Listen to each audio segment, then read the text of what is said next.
Covaxin पर PGI Rohtak से good news. Rohtak के पीजीआई में 20 लोगों को दी गई वैक्सीन की डोज। वैक्सीन कोवैक्सीन की रिसर्च का पहला फेज रोहतक पीजीआईएमएस ने पूरा कर लिया। अभी तक कोई साइड इफेक्ट नहीं, आगे उम्मीद बढ़ी। आईसीएमआर भारत बायोटेक ने मिलकर बनाई है कोवैक्सीन। देश की पहली स्वदेशी कोरोना वैक्सीन कोवैक्सीन का फिलहाल अलग अलग राज्यों में मानव ट्रायल चल रहा है। अच्छी बात यह है कि अभी तक इसका कोई साइड इफेक्ट सामने नहीं आया है। कोरोना की स्वदेशी वैक्सीन कोवैक्सीन की रिसर्च का पहला फेज रोहतक पीजीआईएमएस ने पूरा कर लिया है। यहाँ पर 4 नए वॉलंटियर को वैक्सीन की डोज दी गई। अब इनकी संख्या मिलाकर 20 हो गई है। इन 4 वॉलंटियरों में 1 महिला और 3 पुरुष शामिल हैं। इन सभी वॉलंटियर्स को डोज दिए जाने के 2 सप्ताह बाद इनकी पूरी जांच की जाएगी और देखा जाएगा कि इनके शरीर में एंटीबॉडी की क्या स्थिति है। इन 2 सप्ताह में ये सभी वॉलंटियर संस्थान के एक्सपर्ट और डॉक्टर के संपर्क में रहेंगे। इस वैक्सीन को लेकर काफ़ी उम्मीदें बढ़ गई हैं क्योंकि अभी तक इन सभी वॉलंटियर में कोई साइड इफेक्ट नज़र नहीं आया है। प्रदेश के प्रमुख नोडल अधिकारी कोविड और रिसर्च को इन्वेस्टिगेटर डॉक्टर ध्रुव चौधरी ने बताया कि 4 वॉलंटियर को कोवैक्सीन की डोज देने के साथ पहले फेज में 20 वॉलंटियर का ट्रायल पूरा हो गया है।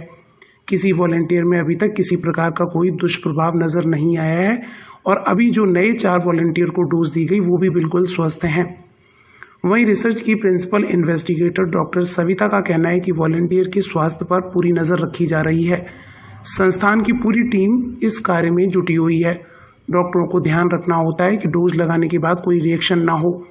वॉलंटियर के सैंपल जांच के आधार पर लैब बताती है कि वैक्सीन कितनी कामयाब है।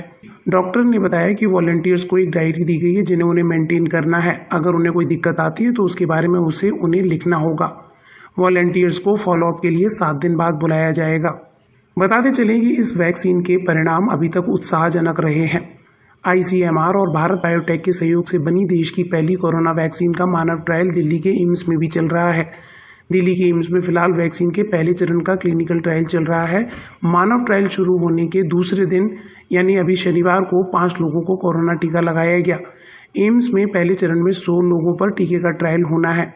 इसकी शुरुआत शुक्रवार को हुई थी। वहीं पटना एम्स में भी मानव ट्रायल शुरू हो गया है। पटना के all India institute of medical sciences में 16 जुलाई को कोरोना वायरस से बचाव के लिए तैयार वैक्सीन कोवैक्सीन का मानव परीक्षण शुरू हुआ। मानव परीक्षण के परिणाम अगले 194 दिनों की अवधि में सामने आ जाएंगे। गोरखपुर में भी इस वैक्सीन का ट्रायल चल रहा है। गोरखपुर में भी कोरोना वायरस के वैक्सीन के ट्रायल की तैयारी शुरू हो गई है। भारत बायोटेक और आईसीएमआर के सहयोग से वैक्सीन जल्द भेजे जाने को लेकर मिली सहमति के बाद राणा अस्पताल ने वॉलंटियर तलाशना शुरू कर दिया है।